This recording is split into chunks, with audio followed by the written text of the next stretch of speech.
মৰমৰ ছাত্ৰ-ছাত্ৰীসকল নমস্কাৰ। কক্ষালৈ তোমালোকক স্বাগতম জনাইছো। মই জিন্তিমণি ৰাজবংশী। মই তোমালোকৰ মাজলৈ আজি লৈ আহিছো তোমালোকৰ ৬ষ্ঠ শ্ৰেণীৰ সমাজ বিজ্ঞানৰ পাঠ্যপুথি সমাজ বিচিত্ৰা স্বদেশ বিদেশৰ সমাজ পৰিচয় আৰু এই পাঠ্যপুথিখনৰ পাঠ নম্বৰ ৬ আৰু ৬ নম্বৰ পাঠত আছিলে ইতিহাস লিখনত সময় গণনা উৎস আৰু ভাৰতবৰ্ষ। ছাত্ৰ-ছাত্ৰীসকল আমি এই পাঠটিৰ প্ৰথম অংশ আজিৰ ভিডিঅ'টিত আলোচনা কৰিম। ছাত্ৰ-ছাত্ৰীসকল পাঠটিলৈ যোৱাৰ আগতে আমি জানি ল'ব লাগিব ইতিহাসনো কি আৰু ইতিহাসত সময়নো কিয় লাগে আৰু ইতিহাসৰ উৎসবোৰনো কি কি এই কথাখিনি আমি জানিব লাগিব আৰু এই কথাখিনি জানিবৰ কাৰণে আমি আজিৰ ভিডিঅ'টি চাব লাগিব। ছাত্ৰ-ছাত্ৰীসকল ইতিহাস বুলিলে মূলতঃ অতীতত যিবোৰ সঁচা ঘটনা ঘটিছিল সেইবোৰৰ ধাৰাবাহিক বিৱৰণীকে ইতিহাস বুলিব পাৰি। আৰু এই ইতিহাস ৰচনাৰ ক্ষেত্ৰত উৎসসমূহৰ গুৰুত্ব অধিক। উৎসসমূহৰ ওপৰত অধিক গুৰুত্ব দিয়া হয় আৰু ইতিহাসতনো কেনেকৈ সময় গণনা কৰিছিল বা সময়ৰ গণনানো আমি এতিয়া কেনেকৈ কৰোঁ সেই বিষয়ে আমি আজিৰ পাঠটিত আলোচনা কৰিম। ছাত্ৰ-ছাত্ৰীসকল প্ৰথমে আমি আলোচনা কৰিম ইতিহাস অধ্যয়নত সময়ৰ গুৰুত্ব। আমি ইতিহাস যে পঢ়োঁ বা ইতিহাস অধ্যয়নত যে সময়ৰ যে গুৰুত্ব এটা আছে, কোনটো ঘটনা কেতিয়া ঘটিছিল সেই বিষয়ে আমি জানিব লাগিব আৰু জানিবৰ কাৰণে আমি গম পাব লাগিব যে সময়ৰ গণনা কেনেকৈ আৰম্ভ হ'ল বা কেনেকৈ কৰিছিল সেই বিষয়ে আমি জানিব লাগিব। ছাত্ৰ-ছাত্ৰীসকল আহাচোন আমি আৰম্ভ কৰোঁ। ছাত্ৰ-ছাত্ৰীসকল ইতিহাস বুজিবলৈ কি হৈছিল আৰু কেতিয়া হৈছিল সেই কথা জানিব লাগিব। আমি ইতিহাসৰ বিষয়ে বা ইতিহাস যদি জানিব বিচাৰোঁ আমি কি জানিব লাগিব? কোনো এটা ঘটনা কি ঘটনা হৈছিলে আৰু কেতিয়া হৈছিলে এই কথাখিনি আমি জানিব লাগিব। অতীতক বুজিবলৈ ঐতিহাসিক পৰিঘটনাৰ ক্ৰম অতি গুৰুত্বপূৰ্ণ। আমি অতীতক বুজিবৰ কাৰণে ঐতিহাসিক যিবোৰ পৰিঘটনা আছে সেইবোৰৰ ক্ৰম মানে ছাত্ৰ-ছাত্ৰীসকল কোনটো ঘটনা কোনটোৰ পিছত ঘটিছিল, কোনটো আগত ঘটিছিল, কোনটো পাছত ঘটিছিল এই কথাখিনি আমি জানিব লাগিব। বিশ্বৰ বিভিন্ন সমাজ আৰু সংস্কৃতিৰ সময় জোখাৰ নিজা নিজা পদ্ধতি আছে আৰু ছাত্ৰ-ছাত্ৰীসকল আমি ক্ৰম জানিব লাগিলে আমি কি জানিব লাগিব? সময়ৰ বিষয়ে জানিব লাগিব। মানে কোনটো ঘটনা কোন সময়ত ঘটিছিল আৰু সময় জানিবৰ কাৰণে আমি কি পঢ়িব লাগিব? বিভিন্ন সমাজত প্ৰচলিত হৈ থকা সময়ৰ জোখ বা বিভিন্ন সমাজত বিভিন্ন ধৰণে সময়ৰ জোখবোৰ হিচাপ কৰে বা বৰ্ষপঞ্জীবোৰ বেলেগ বেলেগ হয় সেই কথাখিনি আমি জানিব লাগিব। তেনেহ'লে আমাৰ কি হ'ব? ইতিহাস অধ্যয়ন সহজ হৈ পৰিব। সময়ৰ গণনা প্ৰায়ে শাসকৰ ৰাজত্বকাল বা কোনো বিখ্যাত ব্যক্তিৰ জন্মৰ দৰে উল্লেখযোগ্য পৰিঘটনাৰ ওপৰত ভিত্তি কৰি কৰা হয়। সময়ৰ গণনা ছাত্ৰ-ছাত্ৰীসকল কোনোবা বিখ্যাত ৰজা, ধৰা কোনোবা বিখ্যাত ৰজা বা শাসকৰ ৰাজত্বকাল বা সেই ৰজাগৰাকীৰ সিংহাসনত আৰোহণ কৰাৰ সময়, নতুবা কোনোবা বিখ্যাত ব্যক্তিৰ জন্ম আদিৰ দৰে উল্লেখযোগ্য পৰিঘটনাৰ ওপৰত ভিত্তি কৰি সময় গণনা কৰা হয়। গ্ৰেগৰিয়ান কেলেণ্ডাৰ জানুৱাৰীৰ পৰা ডিচেম্বৰলৈ বিশ্বজুৰি দৈনন্দিন জীৱনত ব্যৱহাৰ কৰা হয়। ছাত্ৰ-ছাত্ৰীসকল আমি দৈনন্দিন জীৱনত ব্যৱহাৰ কৰি থকা যিখন কেলেণ্ডাৰ বা বৰ্ষপঞ্জী সেইখনক গ্ৰেগৰিয়ান কেলেণ্ডাৰ বুলি কয়। আৰু গ্ৰেগৰিয়ান কেলেণ্ডাৰত আমি কি দেখা পাওঁ? জানুৱাৰীৰ পৰা ডিচেম্বৰলৈ 12 মাহ থাকে আৰু সেই 12 মাহত এবছৰ বুলি ধৰা হয় আৰু তাত মাহবোৰৰ বিষয়ে বা কোন মাহত কি হ'ব, কেতিয়া কি উৎসৱ হ'ব, অনুষ্ঠান কেতিয়া কি থাকিব সেইবোৰৰ উল্লেখ থাকে আৰু সেই কেলেণ্ডাৰখন হৈছে গ্ৰেগৰিয়ান কেলেণ্ডাৰ আৰু বৰ্তমান আমি সেই গ্ৰেগৰিয়ান কেলেণ্ডাৰখন ব্যৱহাৰ কৰি থাকোঁ। তদুপৰি ছাত্ৰ-ছাত্ৰীসকল গ্ৰেগৰিয়ান কেলেণ্ডাৰৰ উপৰিও কি হৈছে আমাৰ সমাজত কি হয়? বিভিন্ন ধৰণৰ কেলেণ্ডাৰ বিভিন্ন সমাজত প্ৰচলিত হৈ থাকে। আমাৰ ভাৰতবৰ্ষতে বিভিন্ন ধৰণে বিভিন্ন অঞ্চলৰ লোকসকলে সময় গণনা কৰে আৰু বিভিন্ন নামো আছে আৰু কেলেণ্ডাৰক ছাত্ৰ ছাত্ৰীসকল অসমীয়াত বৰ্ষপঞ্জী বুলি কয় তোমালোকক ইয়াতে এখন তালিকা দেখুৱাইছে বিভিন্ন অঞ্চলত প্ৰচলিত হৈ থকা বৰ্ষপঞ্জী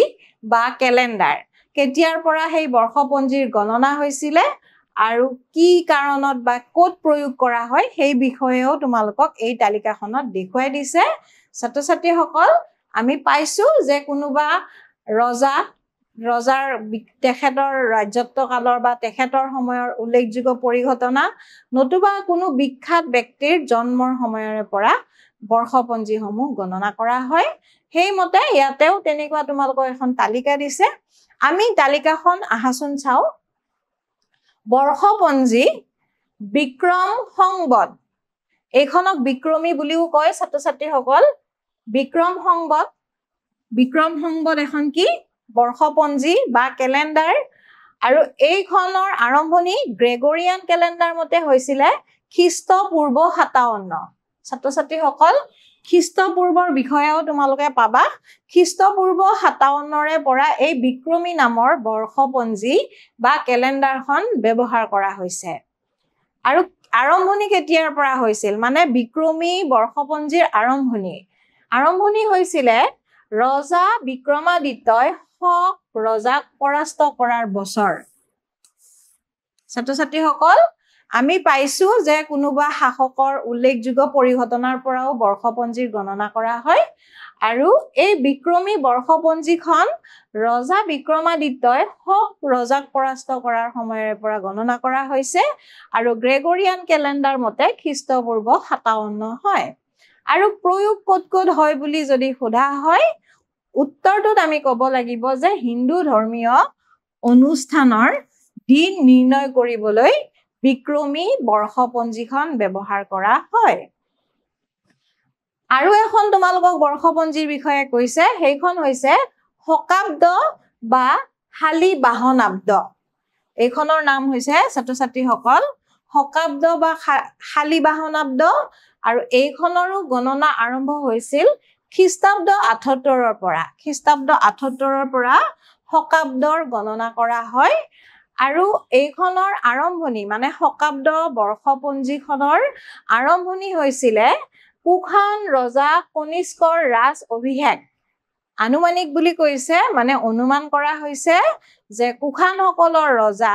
কনিষ্কৰ ৰাজ অভিষেকৰ সময়ৰে পৰা এই শকাব্দ নামৰ বৰ্ষপঞ্জীখনৰ গণনা আৰম্ভ হৈছে আৰু সেইখন কেতিয়া বা ক'ত প্ৰয়োগ কৰা হয় সেইখন প্ৰয়োগ কৰা হয় বীজ সিঁচা বা আন কৃষি কৰ্মৰ দিন নিৰ্ধাৰণ কৰিবলৈ বীজ সিঁচিবলৈ বা অন্যান্য কিছুমান কৃষি কৰ্মৰ দিন নিৰ্ধাৰণ কৰিবৰ কাৰণে কি কৰা হয় শকাব্দ নামৰ বৰ্ষপঞ্জীখনৰ ব্যৱহাৰ কৰা হয় ইয়াৰ পিছত আমাক আন এখন বৰ্ষপঞ্জীৰ বিষয়ে কৈছে আৰু সেইখন হৈছে হিজৰী আৰু হিজৰীৰ আৰম্ভ হৈছিলে খ্ৰীষ্টাব্দ 622ৰ পৰা ছাত্ৰ ছাত্ৰীসকল হিজৰী নামৰ বৰ্ষপঞ্জীখনৰ গণনা আৰম্ভ হয় আৰম্ভণিৰ ভিত্তিবৰ্ষ হজৰত মহম্মদে মক্কাৰ পৰা মদিনালৈ যাত্ৰা কৰাৰ দিন হজৰত মহম্মদ ছাত্ৰ ছাত্ৰীসকল ইছলাম ধৰ্মৰ প্ৰৱৰ্তক তেখেতে মক্কাৰ পৰা মদিনালৈ যিদিনা যাত্ৰা আৰম্ভ কৰিছিল সেই দিনাৰে পৰা হিজৰী বৰ্ষপঞ্জী আৰম্ভ হৈছে আৰু খ্ৰীষ্টাব্দ 622 সেই সময়ত আছিল খ্ৰীষ্টাব্দ 622 আৰু হজৰত মহম্মদে মক্কাৰ পৰা মদিনালৈ যাত্ৰা কৰাৰ সময়ৰে পৰা হিজৰী গণনা আৰম্ভ হয় আৰু প্ৰয়োগ ক'ত কৰে বুলি ক'লে আমি ক'ব লাগিব মুছলমানসকলৰ সকলো ধৰ্মীয় উৎসৱৰ দিন নিৰ্ধাৰণ কৰে হিজৰী বৰ্ষপঞ্জীখন চাই ছাত্ৰ ছাত্ৰীসকল মুছলমানসকলৰ যিবোৰ উৎসৱ আছে ধৰা ঈদ হওক তেওঁলোকৰ সবে বৰদ হওক এই উৎসৱসমূহ তেখেতসকলে হিজৰী বৰ্ষপঞ্জীখনৰ পৰা নিৰ্ধাৰণ কৰে ইয়াৰ পিছত তোমালোকক আন এখন কেলেণ্ডাৰ বা বৰ্ষপঞ্জীৰ কথা কৈছে সেইখন হৈছে ভাস্কৰাব্দৰ আৰম্ভণি হৈছিলে খ্ৰীষ্টাব্দ 593 খ্ৰীষ্টাব্দ 593 পৰা ভাস্কৰাব্দৰ গণনা আৰম্ভ হৈছিলে ৰজা ভাস্কৰ বৰ্মন সিংহাসনত আৰোহণ কৰা বছৰ আৰু খ্ৰীষ্টাব্দ 593 কি হৈছিলে ৰজা ভাস্কৰ বৰ্মন তেওঁ প্ৰাচীন কামৰূপৰ বৰ্মন বংশৰ এগৰাকী ৰজা আছিলে আৰু তেখেতে যে যিদিনাৰ পৰা সিংহাসনত আৰোহণ কৰিছিল সেই দিনাৰে পৰা ভাস্কৰাব্দৰ গণনা কৰা হয় আৰু ছাত্ৰ-ছাত্ৰীসকল এইখন ক'ত প্ৰয়োগ কৰা হয়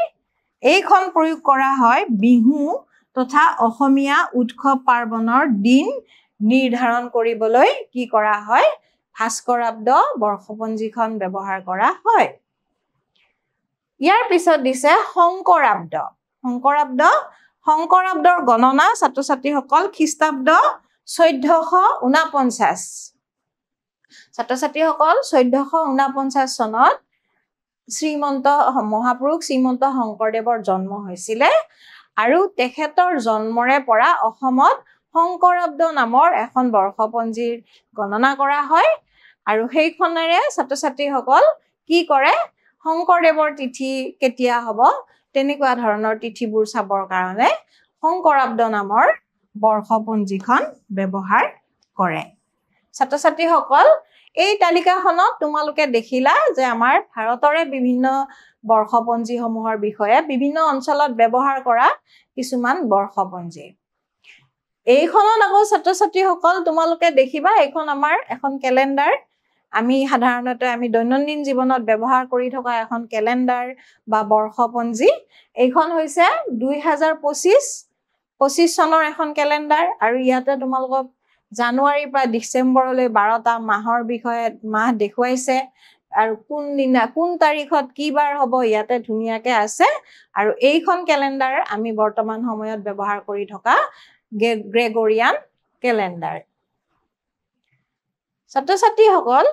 ইয়াৰ পিছতো ভাৰতত আঞ্চলিক পৰম্পৰাগত পঞ্জিকাসমূহ উৎসৱ আৰু সাংস্কৃতিক কাম-কাজৰ বাবে ব্যৱহাৰ কৰা হয় তদুপৰি ভাৰতৰ বিভিন্ন অঞ্চলত কি আছে কিছুমান পৰম্পৰাগত পঞ্জিকা আমাৰ ভাৰতীয় লোকসকলে ব্যৱহাৰ কৰে ছাত্ৰ-ছাত্ৰীসকল আৰু সেই পঞ্জিকাসমূহত চাইও আমাৰ ভাৰতীয় লোকসকলে বিভিন্ন শুভ দিন বা বিভিন্ন উৎসৱৰ তাৰিখ দিন বাৰ চাই আৰু পঞ্জিকাখনো আমাৰ ভাৰতীয় লোকসকলে বিভিন্ন অঞ্চলত কি কৰে ব্যৱহাৰ কৰে ছাত্ৰ-ছাত্ৰীসকল তোমালোকে ইয়াতে এখন কি দেখিছা এইখনো এখন কেলেণ্ডাৰ বা বৰ্ষপঞ্জী এইখনত আছে অসমীয়াত আছে এখন বৰকটকী কোম্পানীৰ এখন বৰ্ষপঞ্জী বা কেলেণ্ডাৰ ইয়াতে আমাৰ অসমীয়া 12 মাহ বহাগ জেঠ আহাৰ শাওণ হেনেকে প্ৰতিটো মাহৰ ইয়াতে ধুনীয়াকে কোন তাৰিখ কি বাৰ হ'ব ইয়াত দেখুৱাইছে আৰু কোন দিনা কি উৎসৱ থাকিব হেয়াও দেখুৱাইছে আৰু ইয়াতে বৰ্ষচক্ৰ গণনা বুলিও দেখাইছে বিভিন্ন ধৰণৰ ইয়াতে তোমালোকক দিছে শকাব্দ এতিয়া কি শকাব্দ হ'ব নহয়নে তাৰ পিছত ভাস্কৰাব্দ কি হ'ব এনেকুৱাকে এখন তোমালোকক ইয়াতে অসমীয়া বৰ্ষপঞ্জী বা অসমীয়া কেলেণ্ডাৰ এখনৰ তোমালোকক ইয়াতে ছবি এখন দেখুৱাইছে ছাত্ৰ-ছাত্ৰীসকল আমি জানি লওঁ আহাচোন অসমত পৰম্পৰাগতভাৱে সময়ৰ হিচাপত পঞ্জিকা ব্যৱহাৰ কৰা হয় ছাত্ৰ-ছাত্ৰীসকল আমি পাইছো যে ভাৰতৰ বিভিন্ন অঞ্চলত কি কৰা হয় পঞ্জিকা ব্যৱহাৰ কৰে ভাৰতীয় লোকসকলে বিভিন্ন তাৰিখ বাৰ উৎসৱ শুভ দিন আদি চাবৰ কাৰণে পঞ্জিকাখন ব্যৱহাৰ কৰে আৰু আমাৰ অসমতো ঠিক তেনেকুৱাকে অসমীয়া লোকসকলেও বিভিন্ন দিন বাৰ চাবৰ কাৰণে পঞ্জিকা ব্যৱহাৰ কৰে ই সূৰ্য আৰু চন্দ্ৰৰ অৱস্থানৰ ওপৰত ভিত্তি কৰি মাহ নিৰ্ধাৰণ কৰে পঞ্জিকা মতে সূৰ্য আৰু চন্দ্ৰৰ স্থানৰ মানে অৱস্থানৰ ওপৰত ভিত্তি কৰি মাহটো নিৰ্ণয় কৰে পঞ্জিকাই গ্ৰেগৰিয়ান কেলেণ্ডাৰত এটা দিন ৰাতি 12 বজাৰ পৰা আৰম্ভ হয় আনহাতে পঞ্জিকাত সূৰ্য উদয়ৰ পৰা আৰম্ভ হয় আৰু সূৰ্যাস্তৰ সময়ত শেষ হয় ছাত্ৰ-ছাত্ৰীসকল আমাৰ গ্ৰেগৰিয়ান কেলেণ্ডাৰ আমি যিখন ব্যৱহাৰ কৰি থাকো গ্ৰেগৰিয়ান কেলেণ্ডাৰৰ মতে কি হয় ছাত্ৰ-ছাত্ৰীসকল এটা দিন কেতিয়া আৰম্ভ হয় আমাৰ ইয়াতে ৰাতি 12 বজাত এটা দিন আৰম্ভ হয় হয়নে কিন্তু পঞ্জিকা মতে আকৌ কি হয় যেতিয়া সূৰ্য উদয় হয় তেতিয়াহে এটা দিনৰ আৰম্ভ হয় বুলি কয় বা হেনেকে তেওঁলোকে গণনা কৰে পঞ্জিকা মতে সূৰ্য উদয় হলে দিনটো আৰম্ভ হয় আৰু সূৰ্য অস্ত গলে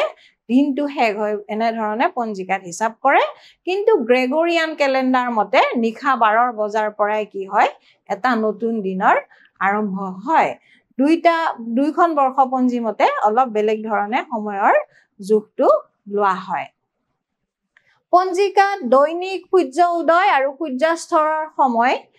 আৰু সূৰ্য আৰু চন্দ্ৰগ্ৰহণ অন্তৰ্ভুক্ত কৰা হৈছে পঞ্জিকা সমূহত ছাত্ৰ-ছাত্ৰীসকল তাত কি উল্লেখ থাকে দৈনিক সূৰ্য উদয় আৰু সূৰ্যাস্ত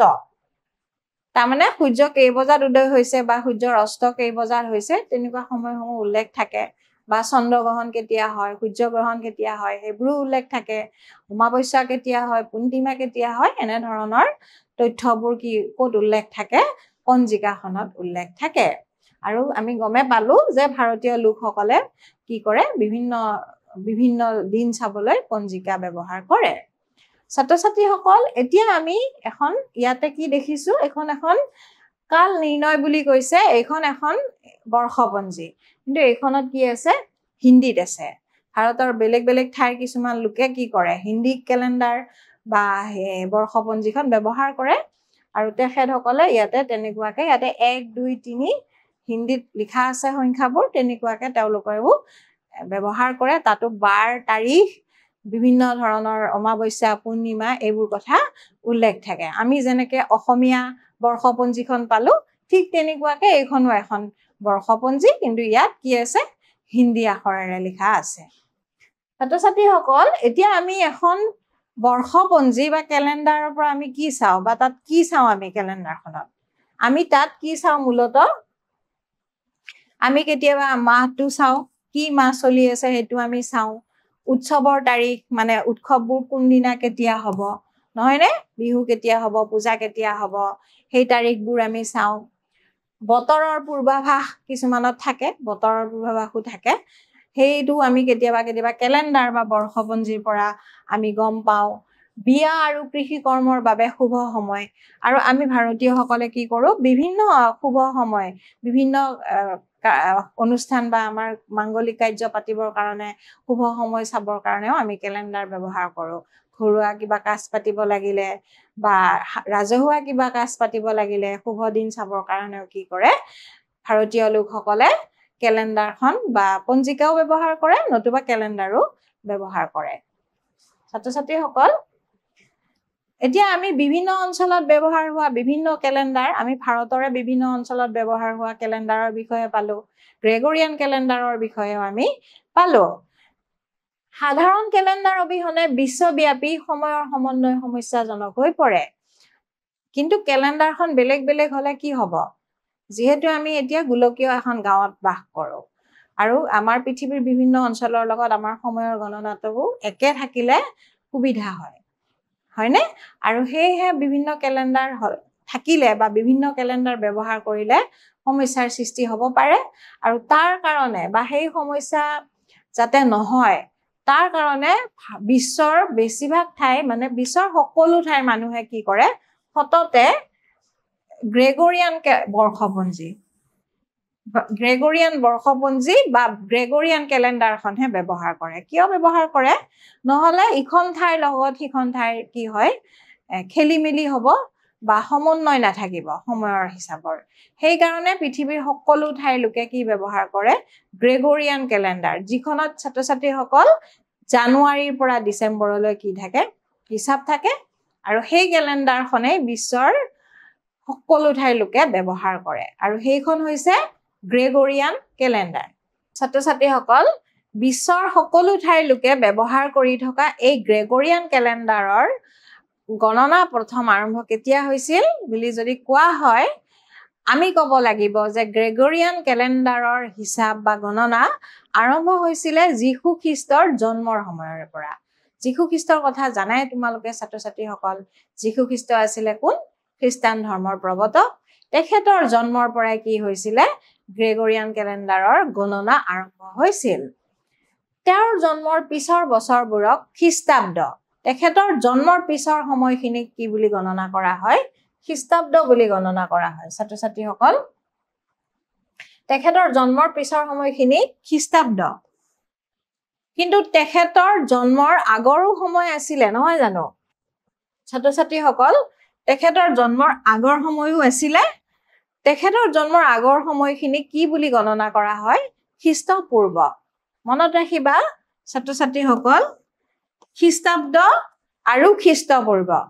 খ্ৰীষ্টাব্দ হৈছে যীশু খ্ৰীষ্টৰ জন্মৰ পিছৰ সময়খিনি এতিয়া খ্ৰীষ্টাব্দ আৰু যীশু খ্ৰীষ্টৰ জন্মৰ আগৰ সময়খিনি খ্ৰীষ্টপূৰ্ব হিচাপে গণনা কৰা হয় ছাত্ৰ ছাত্ৰীসকল এইটো প্ৰয়োজনীয় কথা তোমালোকে মনত ৰাখা উচিত যীশু খ্ৰীষ্টৰ জন্মৰ আগৰ সময়খিনি খ্ৰীষ্টপূৰ্ব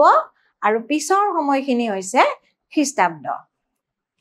বৰ্তমান যীশু খ্ৰীষ্টৰ জন্মৰ পিছৰ বছৰবোৰক ইংৰাজীত কমন এৰা বা CE আৰু যীশু খ্ৰীষ্টৰ জন্মৰ আগৰ সময়খিনিক বিফৰ কমন এৰা বা BCE বুলি জনা যায় ছাত্ৰ ছাত্ৰীসকল এতিয়া কি বুলি জনা যায় যীশু খ্ৰীষ্টৰ জন্মৰ পিছৰ সময়খিনি আমি যিখিনি খ্ৰীষ্টাব্দ বুলি কওঁ সেইখিনি কি বুলি কয় কমন এৰা চমুকে CE বুলি কয়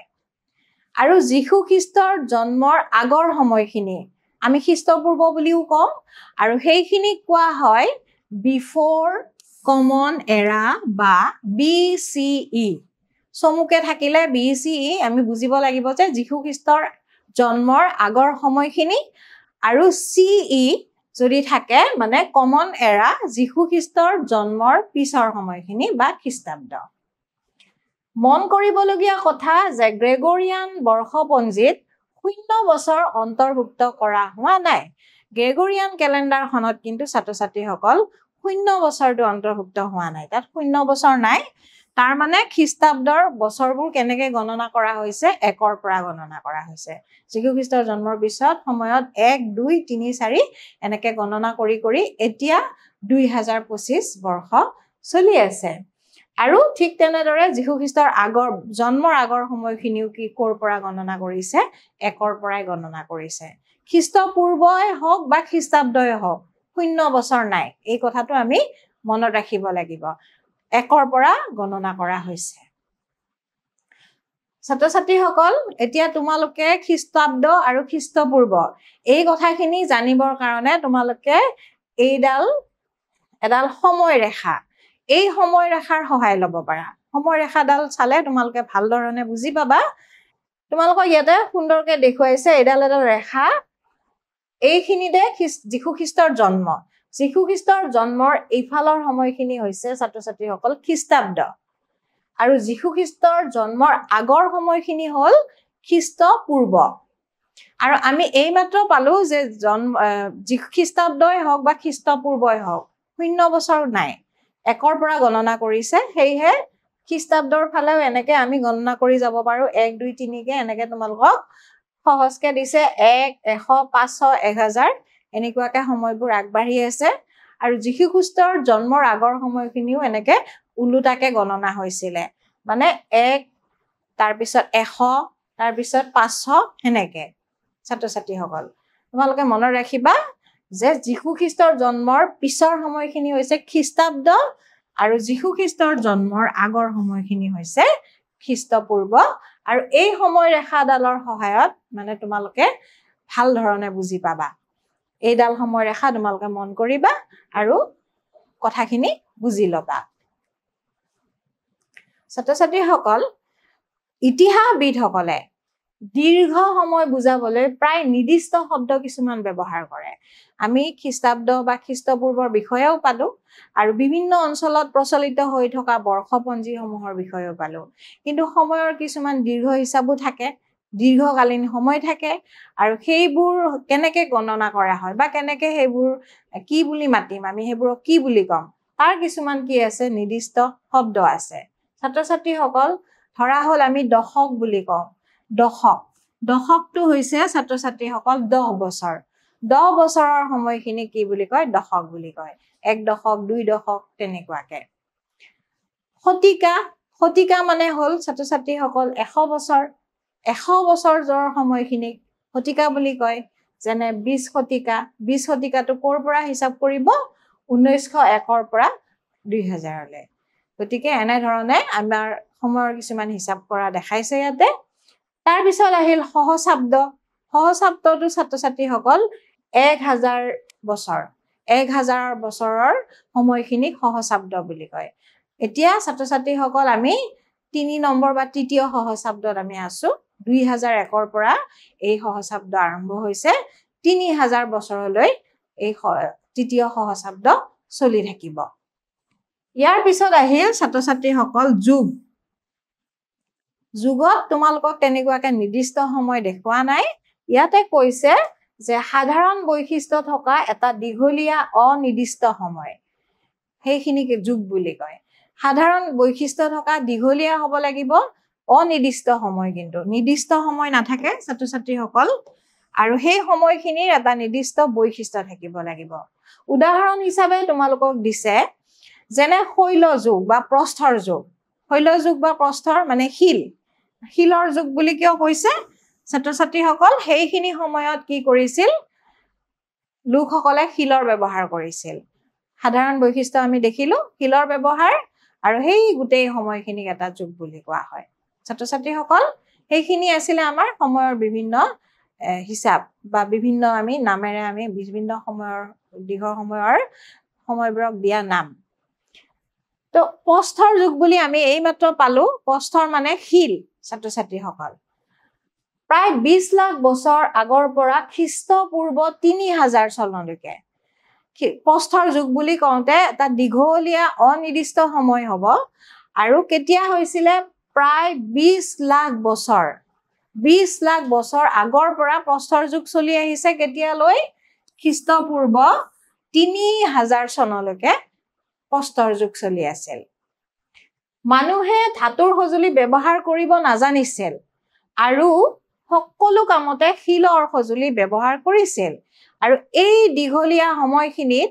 মানুহে ধাতুৰ ব্যৱহাৰ নাজানিছিল তেওঁলোকে সকলো কামতে কি কৰিছিল শিল ব্যৱহাৰ কৰিছিল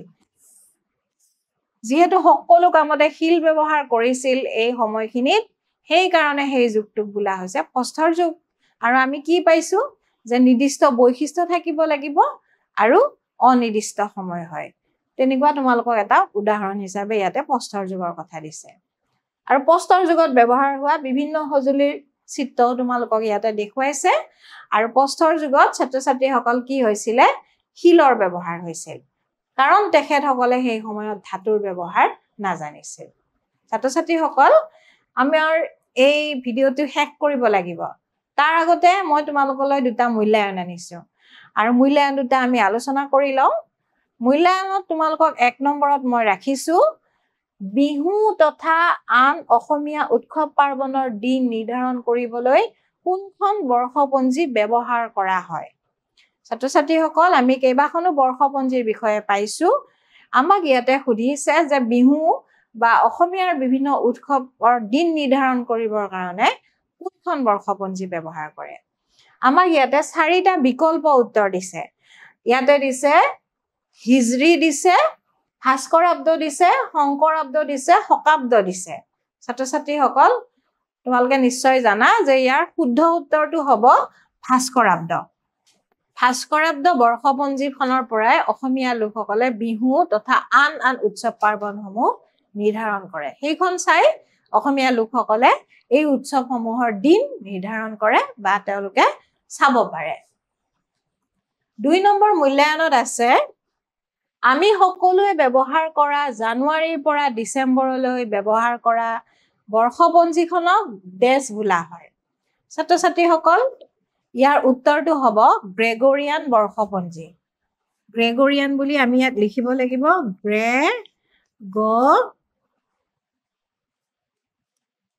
আমি পুনৰ লিখি দিছো গ্ৰেগৰিয়ান